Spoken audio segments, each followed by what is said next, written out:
बिस्मिल्लाहिर्रहमानिर्रहीम अस्सलाम वालेकुम।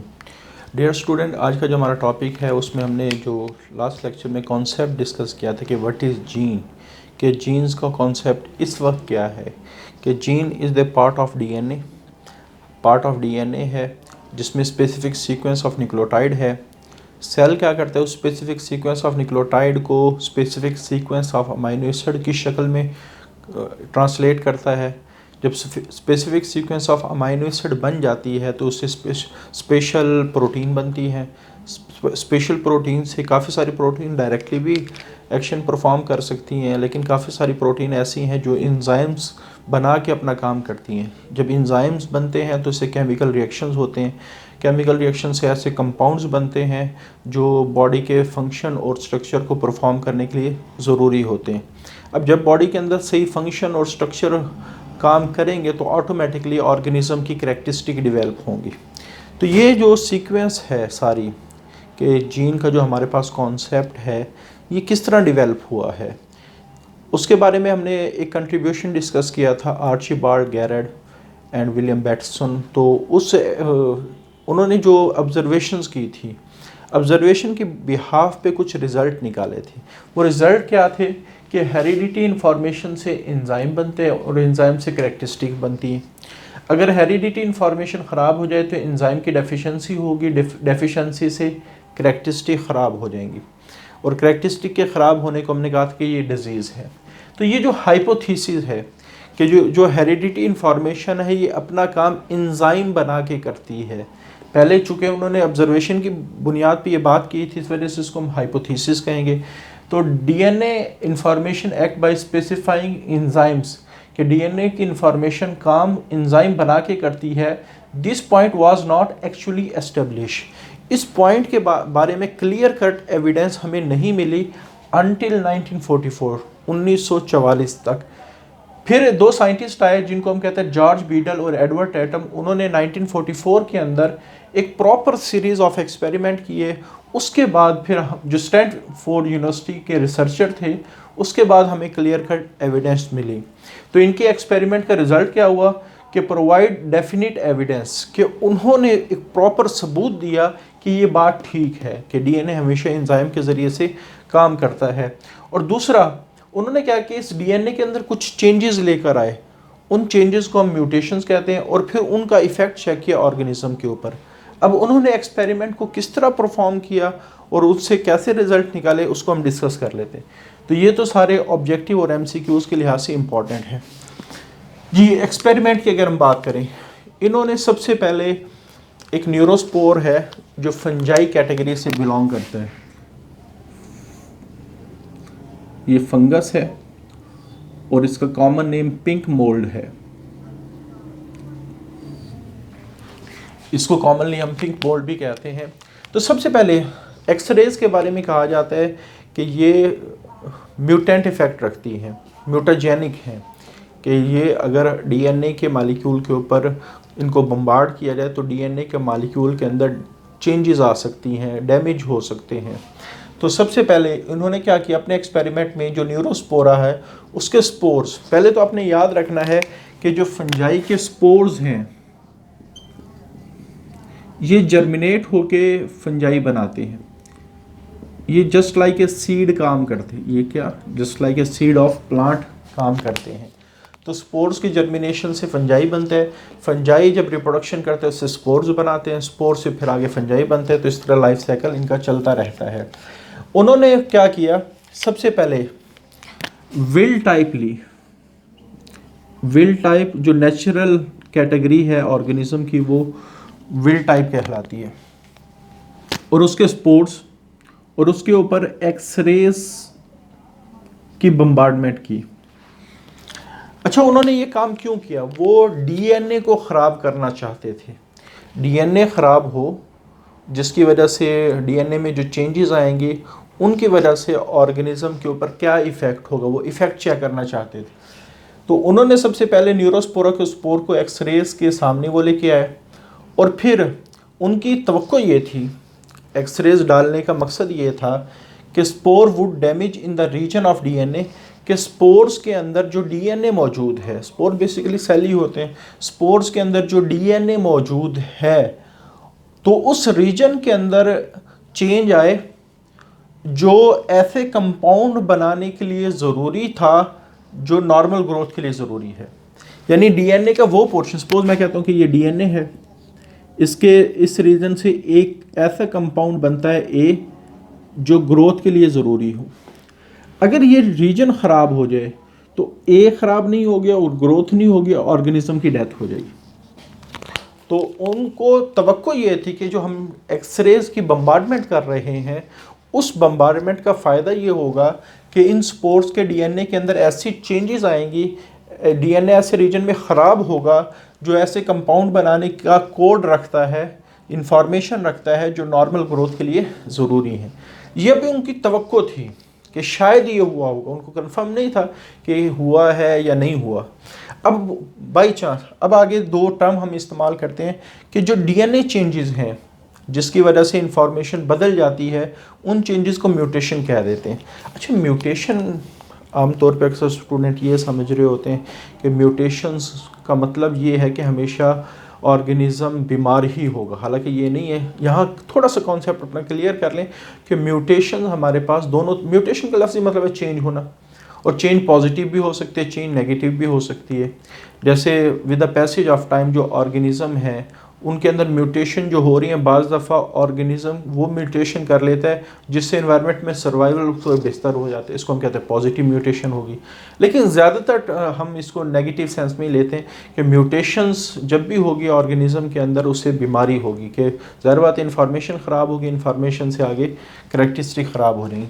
तो डीएनए चेंजेस जब भी तो उसके म्यूटेशन ये पॉजिटिव भी हो सकती है, नेगेटिव भी हो सकती है, लेकिन इस एक्सपेरिमेंट में हम नेगेटिव म्यूटेशंस की बात, और वो ऑर्गेनिज्म जिसके डीएनए में म्यूटेशन हुई उसे म्यूटेंट कहा जाता है। तो ये दो डेफिनेशन बाद दफ़ा आ जाती हैं, डिफाइन म्यूटेशन एंड म्यूटेंट। अच्छा, उसके बाद उसने क्या किया, ये जो स्पोर्स जिनके ऊपर रेडिएशंस डाली उसको कंप्लीट मीडियम में ग्रो करवाया। क्यों? क्योंकि उसकी जो एक्सपेक्टेशन थी उसने अपने आप को 100% श्योर कर लिया उन्होंने कि हमने जो एक्सरेज डाली स्पोर्स के ऊपर, उन स्पोर्स के अंदर म्यूटेशंस हुई। अब ये म्यूटेशंस की वजह से इनसे बनने वाले जो फंजाई हैं उनमें ग्रोथ नहीं होगी, और ग्रोथ की वजह से इनका सर्वाइवल क्या हो जाएगा, मुश्किल हो जाएगा। तो ये उनका ऑलरेडी ख्याल था कि एक्सरेज की वजह से जो हमने काम किया है इनमें म्यूटेशंस हो चुकी होंगी, बस उन्होंने कंफर्म कर कि हो चुकी होंगी, जिसकी वजह से हो सकता है इनका सर्वाइवल ना हो। तो उन्होंने इसको कंप्लीट मीडियम के ऊपर, कंप्लीट मीडियम में हर वो चीज़ थी जो नॉर्मल ग्रोथ के लिए ज़रूरी है। क्यों? ताकि इन म्यूटेंट स्ट्रेन को, इन म्यूटेंट टाइप्स को जिनमें म्यूटेशन, इनको ज़िंदा रखा। ये बिल्कुल इसी तरह है जैसे फॉर एग्जांपल, ताकि ये म्यूटेंट स्ट्रेन के अंदर अगर किसी चीज़ की डेफिशिएंसी आ गई तो वो कंप्लीट मीडियम से ले सकता है। ये बिल्कुल इसी तरह है जैसे फॉर एग्जांपल हमारे पास एक हार्मोन है इंसुलिन जो हमारे ग्लूकोज के मेटाबॉलिज्म को कंट्रोल कर रहा है, ग्लूकोज को डिक्रीज़ कर रहा है, जो अगर ग्लूकोज का लेवल ज़्यादा हो जाए। तो ऐसे लोग जिनमें इंटरनली ग्लूकोज इंसुलिन नहीं बन रही होती, तो इंसुलिन का ना होना ये बॉडी के लिए नुकसानदेह है, लेकिन उन लोगों को भी ज़िंदा रखा जा सकता है। कैसे? इंजेक्शन की शक्ल में इंसुलिन लगा दें तो ऑटोमेटिकली उनकी बॉडी में इंसुलिन चली जाएगी और वो ज़िंदा रहेंगे। तो सेम सीक्वेंस यहाँ है कि एक स्पोर जिसमें एक ग्रोथ बनाने की डेफिशिएंसी हो गई, एक्सरेज की ने डीएनए के ऊपर एक्ट किया, डीएनए की वजह से वो चीज़ जो बननी थी वो नहीं बनी, हो सकता है उसकी वजह से ये ज़िंदा ना रहें। अगर वो चीज़ सपोज मैं कहता हूँ कि ये जो स्पोर हमने डाला इसके अंदर किसी चीज़ की कमी है, लेकिन अगर इसको मीडियम से वो चीज़ मिल जाए, बेशक वो इंटरनली प्रोड्यूस ना हो, तब भी इसको ज़िंदा रखा जा सकता है। तो कंप्लीट मीडियम या इसको डिफाइंड मीडियम भी कह सकते हैं। तो डिफाइंड मीडियम या कंप्लीट मीडियम पर ग्रो करने का मकसद ही ये था कि इसके अंदर जिस चीज़ की कमी हो वो मीडियम से ले ले ताकि ये ज़िंदा रहे, क्योंकि वो चीज़ अगर नहीं मिलेगी तो ऑटोमेटिकली उसकी डेथ हो जाएगी। जैसे इंसुलिन अगर इंसान को नहीं मिलेगी उसकी डेथ हो जाएगी। तो इन्होंने क्या किया, ग्रीव प्रोजेनी, प्रोजेनी से क्या मुराद है, अगली जनरेशन को, नेक्स्ट जनरेशन को हम प्रोजेनी कहते हैं। इरेटेड स्पोर्स, तो वो स्पोर्स जिन पर रेडिएशन डाली गई थी उनसे जब नेक्स्ट जनरेशन आई, उस जनरेशन को उन्होंने डिफाइन मीडियम पर रखा। डिफाइन मीडियम में सारी वो चीज़ें थी जो ग्रोथ के लिए, क्यों, ताकि एनी ग्रोथ सब म्यूटेंट, ताकि ऐसी कोई भी म्यूटेंट जिसमें ग्रोथ डेफिशिएंसी आई है उसको केप्ट एलाइव, जिंदा रखे। तो यानी डिफाइंड मीडियम का मकसद ये था कि म्यूटेंट ऑर्गेनिज्म को, म्यूटेंट स्ट्रेन्स को या म्यूटेंट टाइप को ज़िंदा रखना। अच्छा, उसके बाद अब जब ये ज़िंदा है तो हमें नहीं पता चलेगा कि वाकई इसमें म्यूटेशन आई है या नहीं आई, क्योंकि जितने भी स्पोर्स हैं जब इन पर रखे गए कंप्लीट मीडियम पर, कंप्लीट मीडियम में तो सारी चीज़ें मौजूद हैं, वो तो इसको ज़िंदा रखेंगी। फिर ज़ाहिर बात है फिर उससे ट्रांसफ़र करके उसको मिनिमल मीडियम पर रखा गया। अब मिनिमल मीडियम क्या है कि मिनिमल मीडियम में सिर्फ वो बेसिक सब्सटेंसेस हैं जो ग्रोथ ऑफ नॉर्मल ऑर्गेनिज्म के लिए ज़रूरी हैं। क्या इसका क्या मतलब है, जैसे हमारे जो इंसुलिन हार्मोन है वो प्रोटीन्स हैं, लेकिन कभी भी हम खुराक की शक्ल में इंसुलिन नहीं खाते। बॉडी क्या करती है, जो प्रोटीन हम खुराक की शक्ल में खा रहे हैं, जैसे गोश्त खा रहे हैं, दालें खा रहे हैं, तो बॉडी उन प्रोटीन को तोड़ के उनके अमीनो एसिड को अलहदा करती है, और अमीनो एसिड को अलहदा करके फिर उन अमीनो एसिड को एक स्पेसिफिक सीक्वेंस से जोड़ के इंसुलिन बनाती है। यानी इंसुलिन हम खा नहीं रहे, जो हम फूड खा रहे हैं बॉडी उससे इंसुलिन बनाती है। तो इसी तरह हम बेसिक चीज़ें खा रहे हैं, बॉडी उससे स्पेसिफिक चीज़ें बनाती है। तो नॉर्मल ऑर्गेनिज्म तो बेसिक सब्सटेंसेस से अपनी हर किस्म की ग्रोथ सब्सटेंस बना सकता है, जैसे sugar, ammonia, salt, few vitamins, ये वो बेसिक चीज़ें हैं जो फंजाई इस्तेमाल करती है अपनी नॉर्मल ग्रोथ की चीज़ें बनाने के लिए। लेकिन अब एक चीज़ जिसमें डेफिशिएंसी आ गई है कि वो अपनी चीज़ नहीं बना सकती इंटरनल, जैसे एक इंसान इंसुलिन नहीं बना सकता, तो फिर या तो उसको बाहर से दें, अगर नहीं देंगे उसकी डेथ हो जाएगी। तो इसी तरह कंप्लीट मीडियम में तो उसको बाहर से दे दी गई थी, इस वजह से वो ज़िंदा रहा। लेकिन जब उसको मिनिमल मीडियम में बेसिक खुराक जो है उस पर रखा गया, एक नॉर्मल फंजाई जिसके पास सारे कंपाउंड बनाने की सलाहियत है वो तो इस पर ग्रो कर जाएगी। लेकिन एक ऐसा फंजाई जिसमें एक स्पेसिफिक चीज़ बनाने की सलाहियत नहीं है और वो इन बेसिक सब्सटेंसेस में भी नहीं है, तो उसकी डेथ हो जाएगी। तो ये चेक करने के लिए to determine mutation cause metabolic deficiency, के म्यूटेशन ने क्या वाकई ही ग्रोथ सब्सटेंस की डेफिशिएंसी को क्रिएट किया है, तो उन्होंने इसको ट्रांसफ़र किया मिनिमल मीडियम के ऊपर। तो जो ही उनको मिनिमल मीडियम के ऊपर रखा तो इन ऑर्गेनिज्म की क्या हो गई, डेथ हो गई। अच्छा, ये मियोसिस का वर्ड इस वजह से लिखा जाता है क्योंकि हम जब बात करते हैं फंजाई की, तो फंजाई में जो ग्रोथ का प्रोसेस है, यानी रिप्रोडक्शन, फंजाई के अंदर रिप्रोडक्शन के बाद रिप्रोडक्शन की, उसमें स्पोर्स बनते हैं, स्पोर्स, और स्पोर्स जब भी आप कह सकते हैं कि फंजाई के अंदर रिप्रोडक्शन होती है तो रिप्रोडक्शन में स्पोर्स बनते हैं, और स्पोर्स हमेशा मियोसिस से बनाए जाते हैं। स्पोर किससे बनाए जाते हैं, मियोसिस से बनाए जाते हैं। इस वजह से स्पोर हमेशा क्या होते हैं, हैप्लॉइड होते हैं। अच्छा, इसको इस तरह क्यों ड्रा किया गया, क्योंकि जो हमारे पास ये जो न्यूरोस्पोरा है जिसके ऊपर एक्सपेरिमेंट किए गए, न्यूरोस्पोरा, ये एस्कोमाइकोटा से बिलोंग करता है। अगर फर्स्ट ईयर की थोड़ी सी चीज़ याद हो, और एस्कोमाइकोटा के जितने भी स्पोर हैं वो कवरिंग में बनते हैं, इनको एस्कोस्पोर कहा जाता है। तो इन स्पोर से जिन्होंने आगे फंजाई बनाना है, इनको मिनिमल मीडियम पे रखा गया तो यहाँ तो ग्रोथ हुई नहीं, ठीक है। फिर इनको कंप्लीट मीडियम पे रखा गया तो यहाँ ग्रोथ हुई। इसका मतलब ये हुआ कि इनमें म्यूटेशंस हैं, क्योंकि जब इनको बाहर से चीज़ें मिल रही हैं वो ज़िंदा है, लेकिन जब इनको बेसिक चीज़ें दी जा रही हैं वो उनको इंटरनली कोई ऐसी कंपाउंड बनाने की सलाहियत उनकी ख़त्म हो गई है जिसकी वजह से मिनिमल मीडियम पर ग्रो नहीं कर रहे।